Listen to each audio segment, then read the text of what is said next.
누가복음 19장 1절로 10절의 말씀입니다.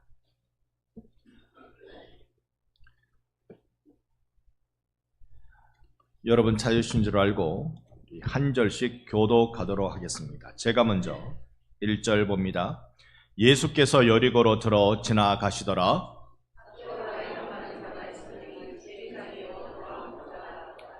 그가 예수께서 어떠한 사람인가 하여 보고자 하되 키가 작고 사람이 많아 할 수 없어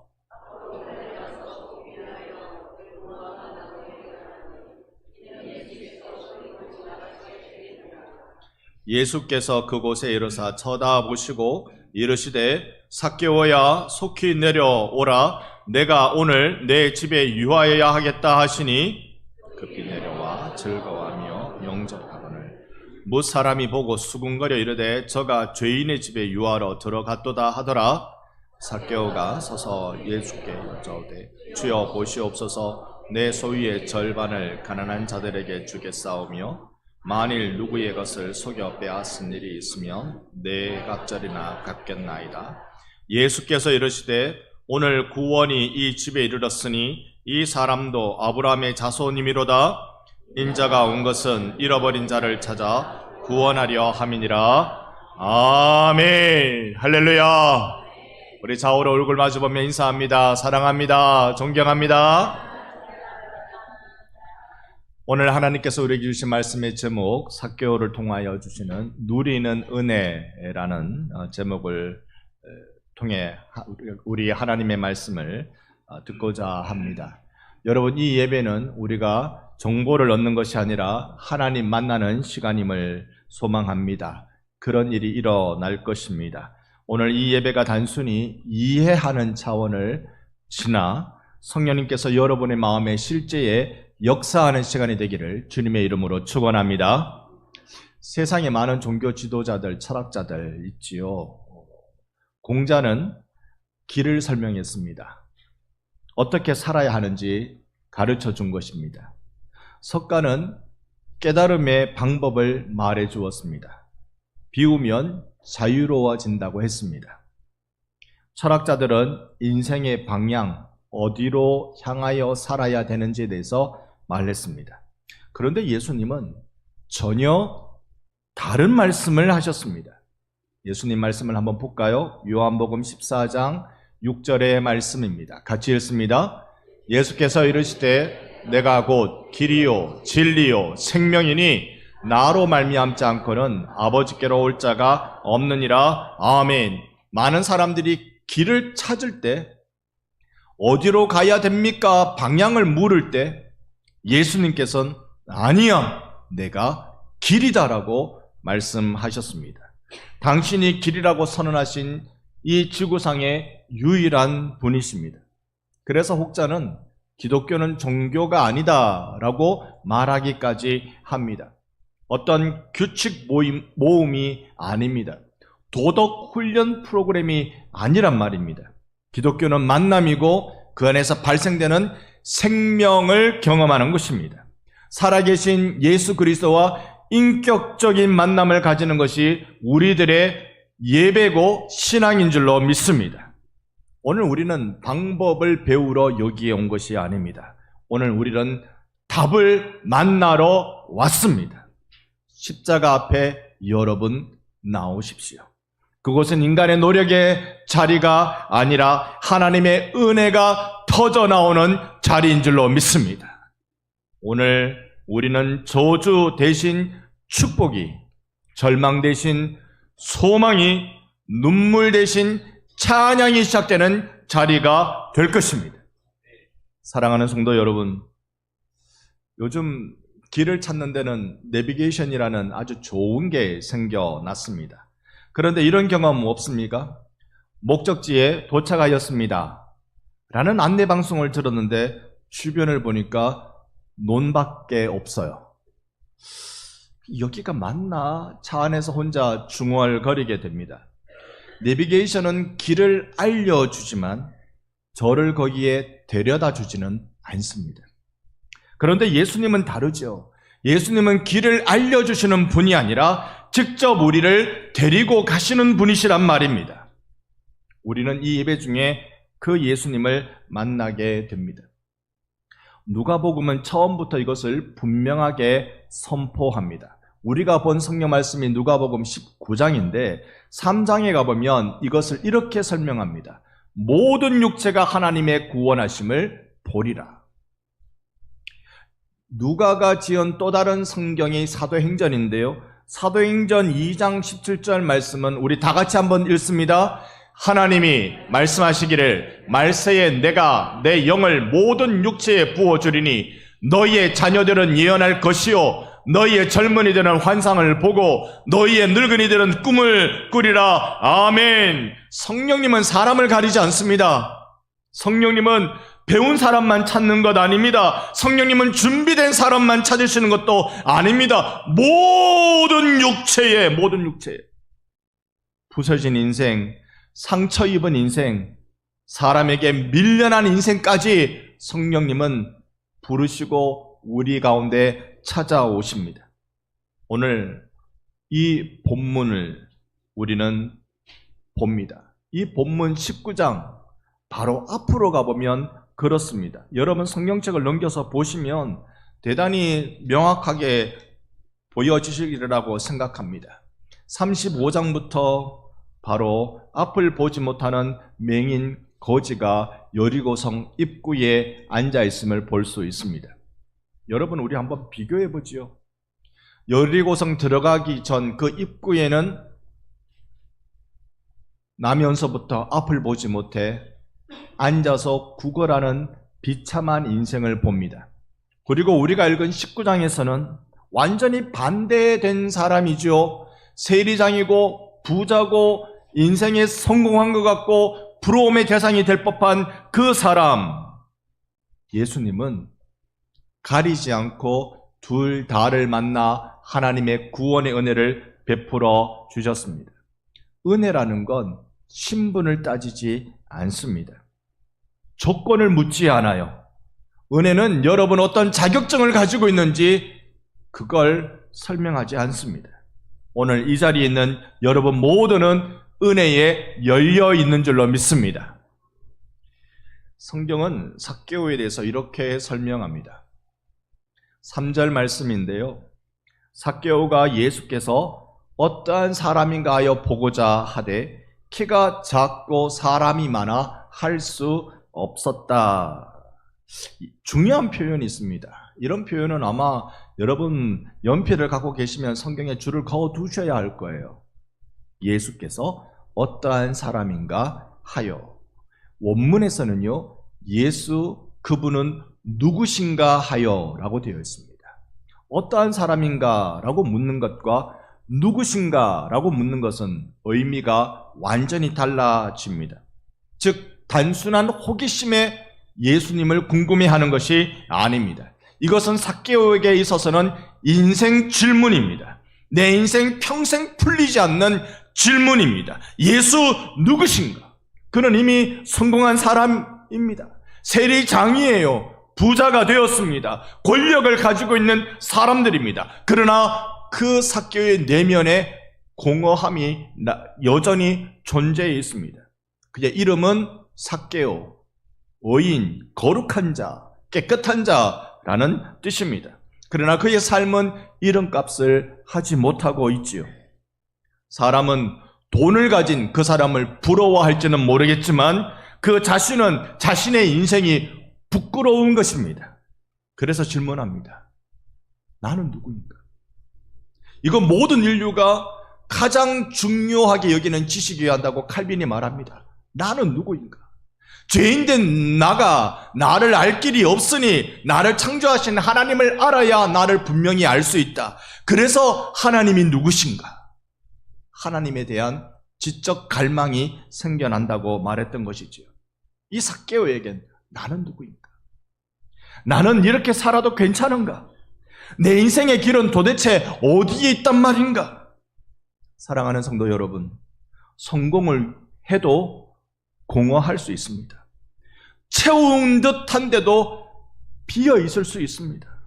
웃어도 속은 울고 있을 수 있습니다. 그 공허는 돈으로 채워지지 않습니다. 명예로 채워지지 않습니다.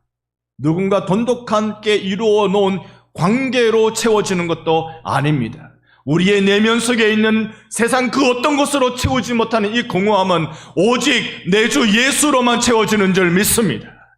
예수 그분의 은혜로만 내 심령을 채울 수 있는 것입니다. 삭개오는 예수님을 보려고 했습니다. 그러나 그것은 더 깊은 진리를 우리로 발견하게 하는데요. 삭개오가 예수님을 찾은 것이 아니라 성령께서 삭개오를 예수님께로 이끄셨다는 것입니다. 사람들에겐 삭개오가 밀려납니다. 예수를 보고 싶은데 예수님은 그 당시 대단히 유명한 부흥사인지라 사람들이 벌떼처럼 몰려 있으니 이 삭개오가 그에게 갈 수 없습니다. 단지 그 이유 때문만은 아니에요. 손가락질 받고 있는 악한 직업으로 부정과 부패로 재물을 쌓아 올렸다는 불명예를 안고 있기 때문에 그에게 길을 내줄 자는 없었던 것입니다. 군중에게 막혀 있습니다. 그런데 우리가 오늘 읽었던 본문을 통해서 기억할 수 있는 것은 사람들에게 밀려났지만 하나님께 밀려나지 않습니다.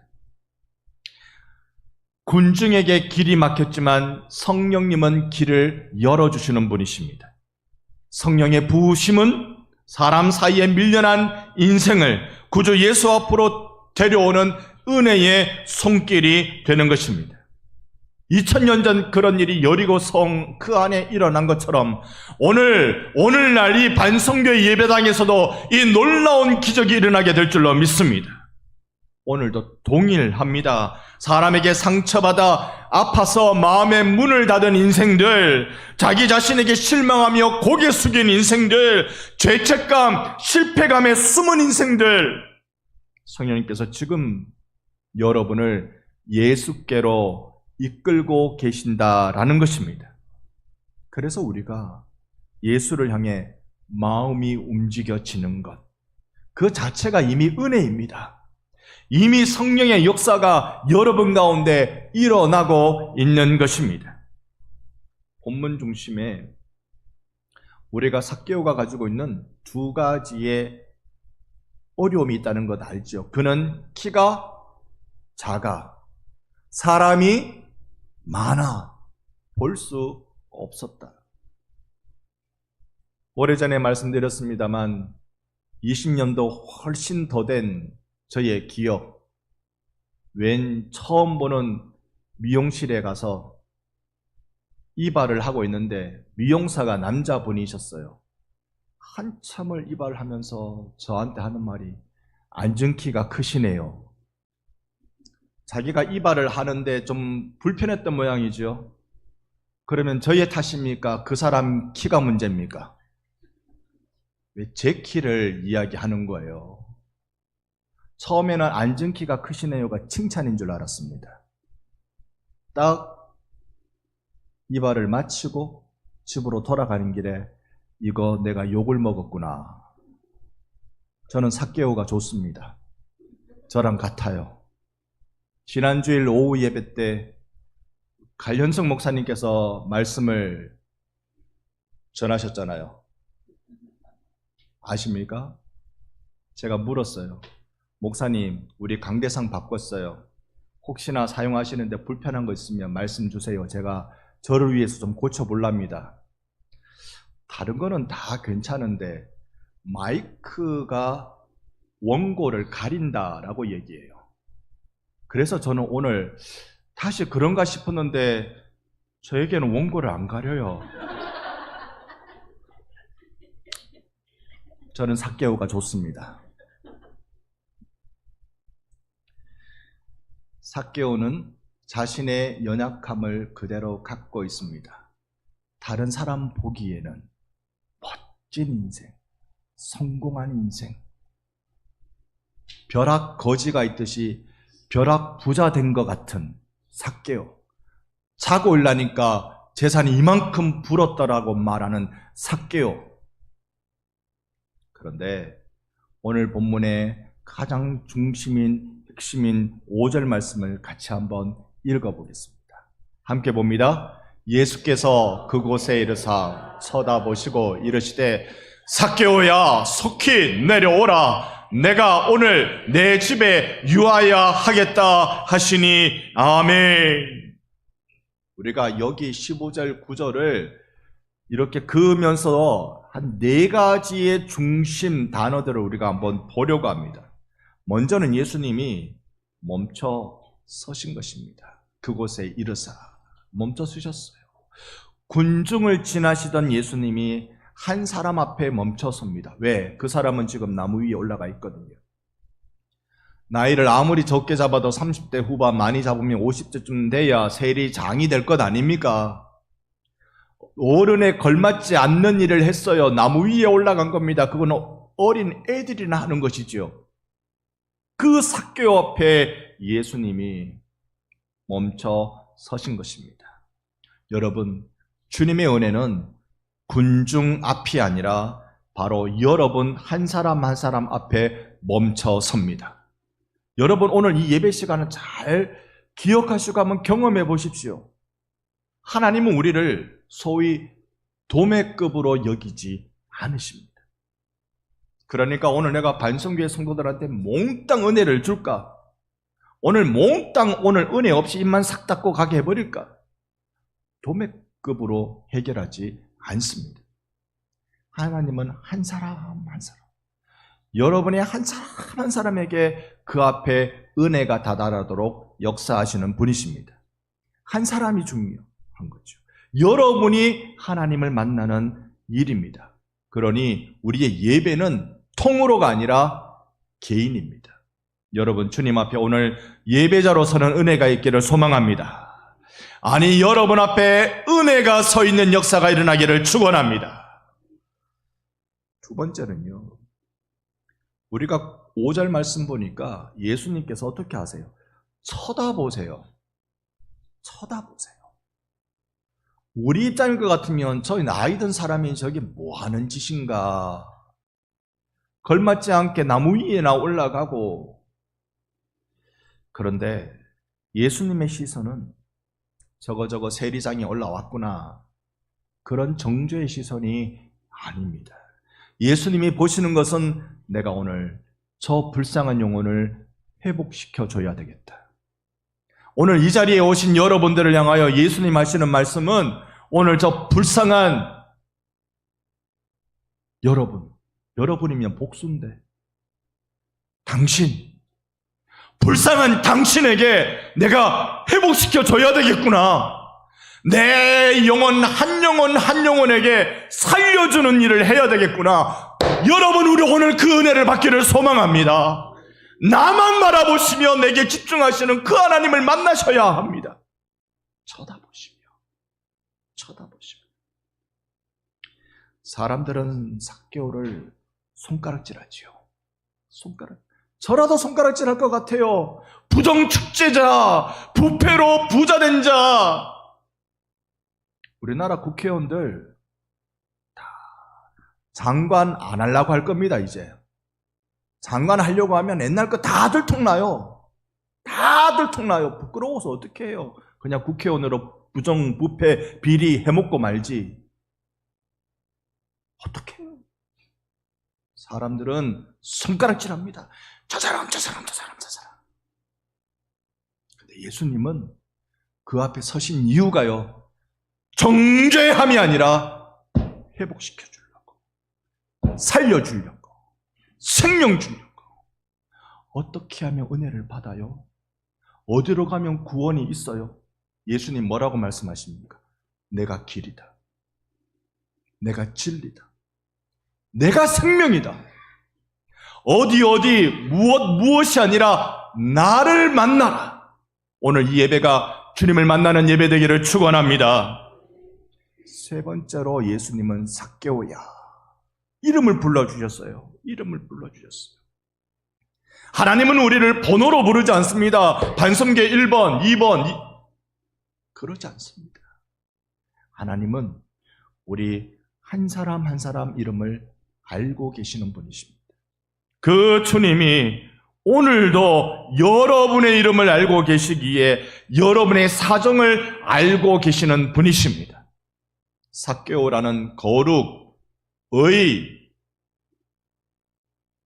이런 이름을 가지고 있는 그에게 삶이라는 건 세리장, 부정부패로 이루어낸 부자, 여기에 고민하고 갈등하고 있는 그에게 예수님 오셔서 삭개오야, 삭개오야. 그의 사정을 잘 알고 계십니다. 그의 인생의 질문이 뭔지 알고 계시는 분입니다. 5절의 네 번째로 우리가 기억해야 할 것은 예수님의 말씀입니다. 따라합시다. 오늘 너희 집에 유하여야 하겠다. 아멘. 언제 삭개오의 집에 가시려고요? 언제 가서 같이 계시겠다고요? 여기 이 본문이 유하여야 하겠다라는 말씀을 우리에게 들려주잖아요. 유하여야 하겠다라는 원어 성경을 보면 이건 잠시 방문하겠다는 뜻이 아닙니다. 거기에 살겠다는 뜻입니다. 그 집에서 살겠다. 내가 너희에게 거하노라 라는 요한복음의 말씀 그 단어와 같은 거예요. 거기에 살겠다. 아니 예수님 여리고성에 잠깐 있다 가실 거잖아요. 정말 그런 겁니까? 내 주 예수께서 내 안에 오시면 잠깐 머물다 가시는 겁니까? 여리고성에 잠깐 있다가 가시는 겁니까? 예수님이 나에게 오셨을 때, 내가 예수를 구주로 영접했을 때, 내 인생 끝날 때까지 예수님이 나를 책임져 주시는 줄 믿습니다. 그것뿐만 아니라 나 죽어 천국 가서도 예수님이 나를 책임져 주시는 분이십니다. 유하여야 하겠다. 그 일이 언제요? 오늘. 여러분 오늘 이 시간, 이 예배의 시간을 가벼이 여기지 마시기 바랍니다. 어쩌면 오늘 이 시간이 여러분의 인생을 바꾸는 시간이 될 것입니다. 왜요? 내 인생 바꾸는 유일한 분은 예수님밖에 없기 때문에 그렇습니다. 칼빈은 이 부분을 이렇게 그의 기독교 강요에서 설명합니다.